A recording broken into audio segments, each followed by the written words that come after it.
ഓണമൊരുക്കമൊക്കെ എവിടം വരെയായി എല്ലാവരുടെയും. ഇനി അടുത്ത മാസം ഇതുപോലെ സമയത്ത് ഓണത്തിൻ്റെ ഏറ്റവും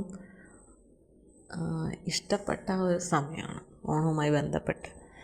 കാരണം ഏകദേശം എല്ലാ ഒരുക്കങ്ങളെല്ലാം കഴിഞ്ഞ് ഇങ്ങനെ കാത്തിരിക്കുകയാണ്. ഓണമായി അല്ലേ? കുട്ടികളെ സംബന്ധിച്ചാണെങ്കിൽ അവിടെ എല്ലാവരും ഓണാഘോഷത്തെക്കുറിച്ചുള്ള ചർച്ചയിലാണ്. സാറ് ഒന്നും പറഞ്ഞില്ലായിരുന്നെങ്കിലും കൊച്ചു കുട്ടികൾക്കാണല്ലോ ഭയങ്കരമായിട്ടും ഇൻട്രസ്റ്റ് കൂടുതൽ. അതുകൊണ്ട് ഞാനിങ്ങനെ പറഞ്ഞു. ഇപ്പം വലിയ രീതിയിലൊന്നും നടത്തിയില്ലെങ്കിലും അവർക്കൊരു തോന്നലുണ്ടാവരുതല്ലോ, ഞങ്ങളുടെ ഒരു പരിപാടിയും നടത്തിയില്ല, എല്ലായിടവും പരിപാടിയുണ്ട്. അപ്പം ഞാനിങ്ങനെ കുട്ടികളോടിങ്ങനെ ചോദിച്ച്, ഓണപ്പരിപാടിയൊക്കെ നമുക്ക് നടത്തണ്ടേ? ഭയങ്കര ഇൻട്രസ്റ്റ്. അങ്ങനെ ഞാൻ പറഞ്ഞു, എല്ലാവരും പരിപാടിയൊക്കെ അവതരിപ്പിക്കണം, നമുക്കൊരു പാട്ടൊക്കെ വെച്ച് എന്തെങ്കിലുമൊക്കെ ചെയ്യാം എന്നൊക്കെ പറഞ്ഞു. അപ്പം എല്ലാവരും ഭയങ്കര താല്പര്യത്തോടെ അത് ചെയ്യണം ഇത് ചെയ്യണം എന്നൊക്കെ പറഞ്ഞു. ഞാൻ പറഞ്ഞു, എല്ലാവരും പങ്കെടുത്തേ പറ്റുള്ളൂ, ഒറ്റയ്ക്ക് പങ്കെടുക്കാമെങ്കിൽ പറ്റും, അതാ കൂട്ടിനാളിനെ വേണമെങ്കിൽ അങ്ങനെ എല്ലാവരും ഭയങ്കര ഇൻട്രസ്റ്റിലാണ് നിൽക്കുന്നത്. അപ്പം ഒരു പായസമെങ്കിലും കൊടുക്കുന്നതിനെക്കുറിച്ചൊക്കെ ഞാനിങ്ങനെ ചിന്തിച്ചു. അത് കഴിഞ്ഞ് സാറിനോട് സംസാരിക്കാം എന്ന് വിചാരിച്ചു. അപ്പോൾ ഇന്ന് ഞാൻ സാറിനോട്, സാറേ ഇങ്ങനൊരു സംഭവമുണ്ട്, ഞാനിങ്ങനെ അവർക്കൊരു ഇത് കൊടുത്തിട്ടുണ്ട്, നടത്തുന്നില്ലെങ്കിലും ഞങ്ങൾ ഞങ്ങളുടേതായിട്ടുള്ള ഒരു രീതിയിൽ എന്തായാലും ക്ലാസ്സിൽ എന്തെങ്കിലും ചെയ്യണം. ടീച്ചറെ, അത് വലിയ കുട്ടികളെല്ലാം നേരത്തെ തന്നെ പറഞ്ഞ് അവരെന്തൊക്കെയോ തയ്യാറെടുപ്പുകളും ഒക്കെ ആയിട്ട് ഇരിപ്പുണ്ട്, എല്ലാവരും ഭയങ്കര താല്പര്യത്തിലാണ്.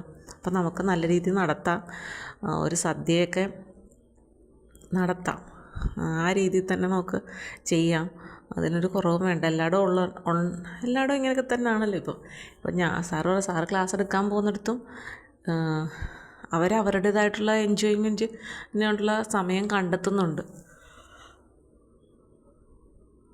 അപ്പം നമുക്കും അങ്ങനെയുള്ള ഒരു കുറവൊന്നും വേണ്ട, കുട്ടികൾക്ക് അതൊരു ബുദ്ധിമുട്ടാവണ്ട.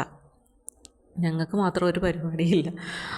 ഇപ്പം എന്നോട് ചോദിക്കുന്നത് ടൂറ് പോകുന്നുണ്ട്. അപ്പം ഞാൻ പറഞ്ഞു, സാറേ എൻ്റെ അടുത്തും ചോദിക്കുന്നുണ്ട്. ഞാൻ പറഞ്ഞ ഇപ്പോഴല്ലോ, സമയമായില്ല, അതിനുള്ള സമയം എന്ന് പറയുന്നത് ഡിസംബർ ജനുവരി ആ ഒരു ടൈമിലാണല്ലോ ടൂറ് പോകുന്നത്. അപ്പോൾ അതുവരെ നമുക്ക് പറയാം, നോക്കാം എന്നുള്ളത്. അതൊക്കെ ഇങ്ങനെ സംസാരിച്ചു.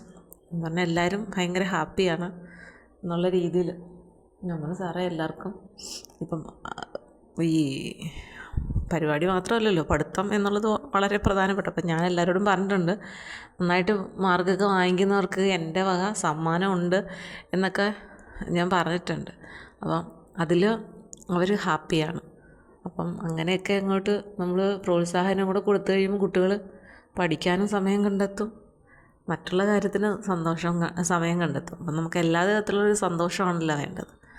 അങ്ങനെ ഞങ്ങൾ പ്ലാൻ ചെയ്തൊക്കെ വെച്ചിരിക്കുകയാണ്. ഇനിയും കുറച്ച് ദിവസം കൂടെ ഉണ്ട്. എന്തായാലും ഈ മാസം ലാസ്റ്റ് ആണ് ഫംഗ്ഷൻ വരുന്നത്. സ്കൂൾ അടച്ചു കഴിഞ്ഞാൽ പിറ്റേ ദിവസം എങ്ങനെയാണ് നോക്കണം. അതിനനുസരിച്ച് ഈ മാസം ലാസ്റ്റ് ആവാനാണ് ചാൻസ്.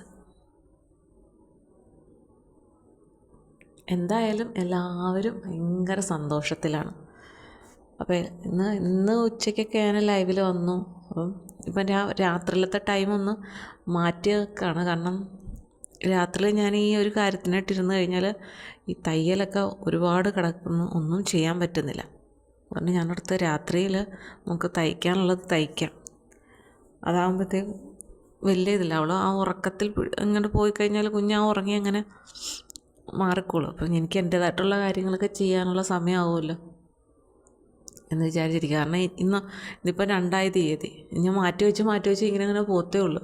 പിന്നെ എന്തെങ്കിലും കാര്യം വന്നു കഴിഞ്ഞാൽ ഇതൊന്നും നടക്കത്തില്ല. അതുകൊണ്ട് ഞാൻ ഉച്ച സമയത്ത് വരാനായിട്ട്, നാളെ ഉച്ച സമയത്ത് കുട്ടികൾ ക്ലാസ് എടുക്കാൻ പോകണം. നാളെ ഞായറാഴ്ചയാണ്. ശനിയും ഞായറും അവധിയുള്ള ദിവസങ്ങളൊക്കെ വരുമ്പോഴത്തേക്കും ഉച്ച സമയത്ത് വരാൻ പാടാണ്. അപ്പം അങ്ങനെയുള്ള ദിവസങ്ങളിൽ ഞാൻ രാത്രിയിൽ കുറച്ച് നേരത്തെ വന്നിട്ട് സംസാരിച്ചിട്ടൊക്കെ പോകാമെന്ന് വിചാരിക്കുകയാണ്. അപ്പോൾ എന്തായാലും നാട്ടിലേക്ക് വരാനുള്ളവരെല്ലാം തയ്യാറെടുപ്പുകളായിരിക്കും. ദിവസങ്ങൾ പട്ടേന്ന് പറഞ്ഞുകൊണ്ട് പോകും. അതുകൊണ്ട് എല്ലാം റെഡിയാക്കി കാത്തിരുന്നോളൂ. ഇവിടെ കാലാവസ്ഥയെന്ന് പറഞ്ഞാൽ ഇപ്പം വല്ലാത്തൊരു തണുപ്പാണ്, നല്ല തണുപ്പാണ്. വൈകുന്നേരമൊക്കെ നമുക്ക് ചില സമയത്ത് പുറത്തേക്ക് ഇറങ്ങി നടക്കാൻ ബുദ്ധിമുട്ടാണ്, അതുപോലത്തെ തണുപ്പുണ്ട്. കാറ്റടിക്കുമ്പോൾ നന്നായിട്ട് തണുക്കും. ഇപ്പോഴത്തെ നല്ല തണുപ്പാണ്. വൈകിട്ട് ഒന്നും മഴ പെയ്തിട്ടില്ല, പക്ഷെ നല്ല തണുപ്പുണ്ട്. പിന്നെ ഇങ്ങനെ വാർത്തയിൽ പറയുന്നുണ്ട് അടുത്ത ഒരു മഴയും കൂടെ വരുന്നുണ്ട് എന്നൊക്കെ പറയുന്നുണ്ട്. എന്താണെന്നറിയില്ല.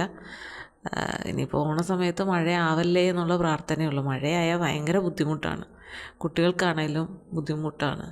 നമ്മുടെ കാര്യങ്ങളൊക്കെ കുട്ടികൾക്ക് മാത്രമല്ല, ഈ കച്ചവടക്കാർക്കും എല്ലാവർക്കും ബുദ്ധിമുട്ടാണ്. അതുകൊണ്ട് ആ ഒരു സമയമെങ്കിലും മഴയൊന്ന് മാറി നിന്നാൽ നന്നായിരിക്കും കുറച്ച് ദിവസത്തേക്ക്. അങ്ങനെ പോകുന്നു ഓണവുമായി ബന്ധപ്പെട്ട കാര്യങ്ങൾ.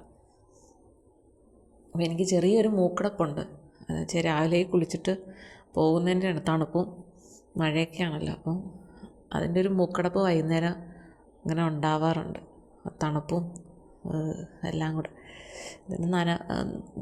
ക്ലാസ്സിൽ ചെന്നാലും ഒരു തണുപ്പിലല്ല ഇരിക്കുന്നത്. അതിൻ്റെയൊക്കെ ഒരു ബുദ്ധിമുട്ട് ഉണ്ട്, എങ്കിലും കുഴപ്പമില്ലാതെ പോകുന്നു. ഓക്കെ.